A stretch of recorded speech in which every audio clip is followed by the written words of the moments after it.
Waray na noon. Balik ko rin si Mami Gong. Bukuin na si Mami Gong.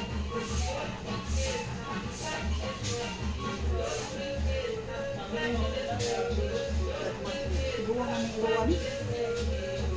Ang bunso ni Mari, binata na.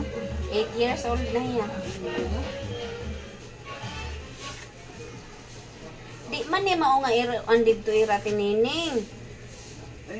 Iba ba yan? Namatay man to. Ah. Ito ini ni Ala dito sa Golden City. Di ba pagtapon nila doon, dyan na yan? Nga, oo, nga to ira man din. Ito na yan. Ma'am, sabi nga ninyo, may maraming alas. Bakit hindi ka na magpunta sa bahay? Ang laki-laki ng aso mo. Ito na. Laki-laki ng aso mo. Ang tapang-tapang. Bata pa yun siya doon eh. Bata pa yun siya doon. 8 years old na siya. Ngayon, tiluwang na. Wala na yata patang mo to eh. Ha? Wala na yata ngipin. Di daw? Naipon pa yan? Weda pa, oy.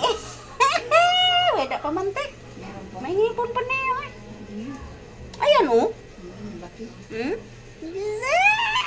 Sige, pun pa man di ay ako mami di ay. May ngipon pa hiya. Wa naman.